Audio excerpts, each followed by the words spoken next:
Hello বন্ধুরা, আশা করি সকলেই ভালো আছেন। আজকে আমি ভেন্ডির একটা রেসিপি নিয়ে এসে হাজির হয়েছি। অপূর্ব সুন্দর রেসিপিটা আপনারা শেষ পর্যন্ত ভিডিওটা দেখুন, খুবই ভালো লাগবে। আমি আগুনে সেঁকে এই ভেন্ডির রেসিপিটা তৈরি করব। চলুন তাহলে রান্নার দিকে এগোনো যাক। আমি এখানে 500 মতো ভেন্ডি নিয়ে নিয়েছি। এই ভেন্ডিগুলোকে আমি জল দিয়ে ভালো করে ধুয়ে পরিষ্কার করে নিয়েছি। এবার একটা পাত্রের ভেতর নিয়ে নিয়েছি। এবার এর ভেতর দিয়ে দিচ্ছি আমি হাফ টেবিল চামচ মতো সর্ষের তেল দিয়ে ভেন্ডির গায়ে ভালো করে মাখিয়ে নিচ্ছি, যাতে ভেন্ডিগুলোর গায়ে তেলটা ভালো মতো লেগে যায়। হয়ে গেছে, এবার সরিয়ে রাখছি। আমি একটা রুটি সেকার জালি নিয়ে নিয়েছি। এরকম জালিতে প্রত্যেকের বাড়িতেই থাকে। এই জালির ওপরে আমি দিয়ে দিচ্ছি ভেন্ডি, তেল মাখানো ভেন্ডিগুলো দিয়ে দিচ্ছি। সবগুলো একবারে দিতে পারবো না, তাই বেছে বেছে দিতে হবে। এবার আমি এটাকে গ্যাস ওভেনের মতো দিয়ে দিচ্ছি। গ্যাসের ফ্লেমটাও ধরিয়ে দিলাম, হাই ফ্লেমেই রেখেছি। এবার জালিটাকে ঘুরিয়ে ফিরিয়ে আমি ভেন্ডিগুলোকে একটু ফ্রাই করে নিচ্ছি, পুড়িয়ে নিচ্ছি আর কি। দেখুন, চিমটা দিয়েও এপিট ওপিট ভালো করে উল্টে পাল্টে দিচ্ছি, যাতে ভেন্ডিগুলো ভালো মতন পুড়ে যায়।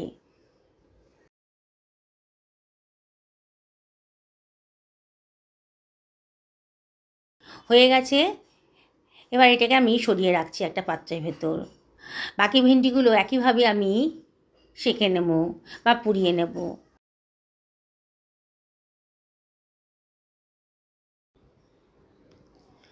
দেখুন, পোড়ানো হয়ে গেছে।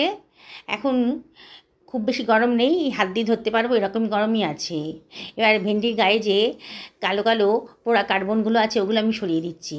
একটু জলের হাত দিয়ে করবেন, তাহলে খুব তাড়াতাড়ি ওপরের পোড়া অংশটা ছাড়ানো হয়ে যাবে।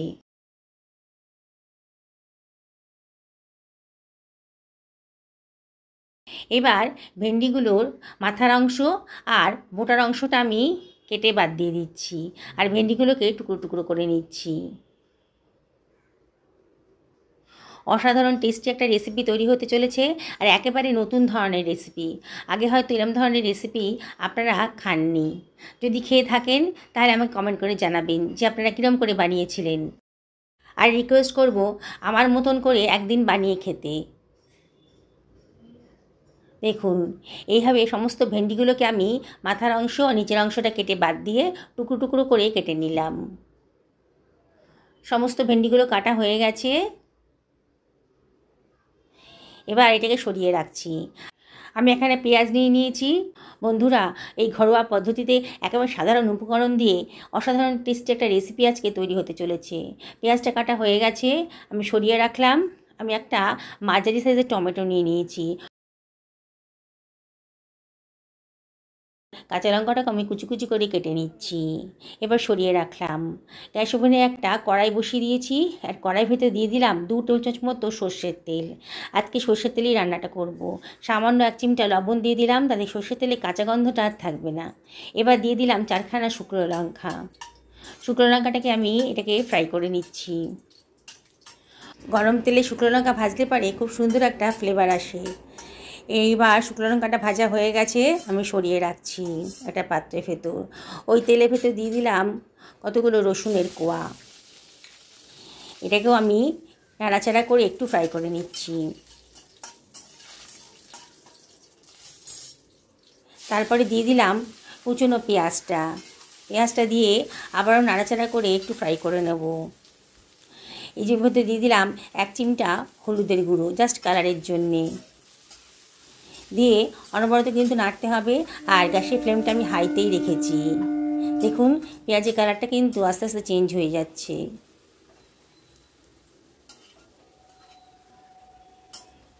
পেঁয়াজটা ভাজা হয়ে গেছে, এবার এটাকেও আমি সরিয়ে রাখছি একটা পাত্রের ভেতর।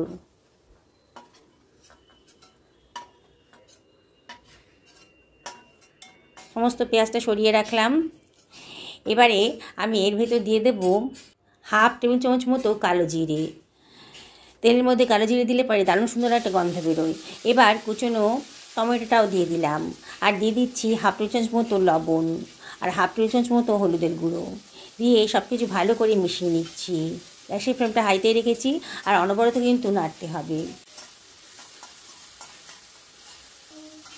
দেখুন, দেখেই মনে হচ্ছে টমেটোটা কিন্তু বেশ ভাজা ভাজা মতো হয়ে গেছে, বেশ নরমও হয়ে গেছে।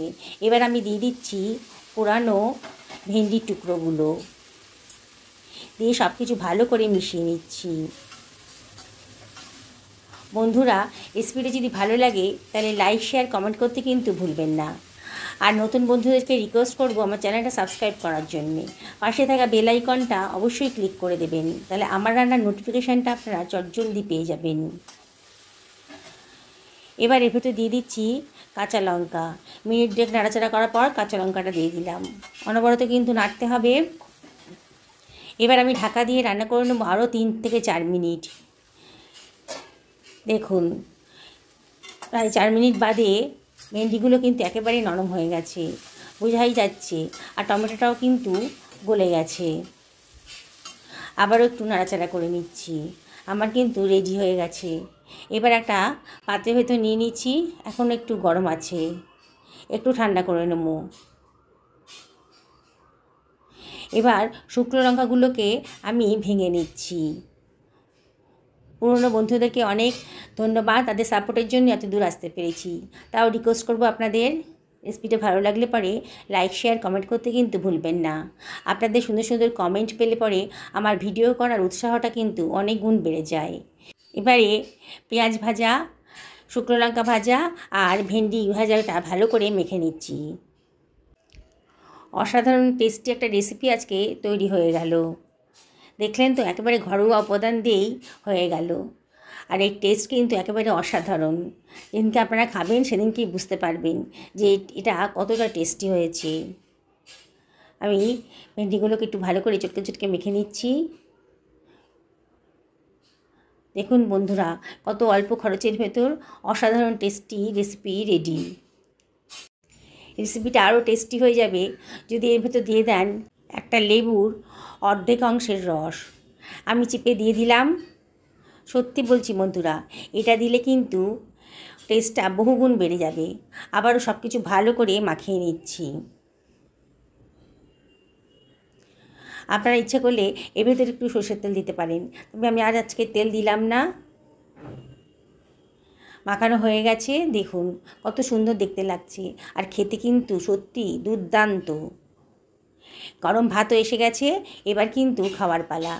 সত্যি বলছি বন্ধুরা, যেদিনকে এটা বানাবেন না, অবশ্যই ভাতটা একটু বেশি করে নেবেন। কখন যে এক থালা ভাত শেষ হয়ে যাবে এটা দিয়ে আপনারা বিশ্বাসই করতে পারবেন না।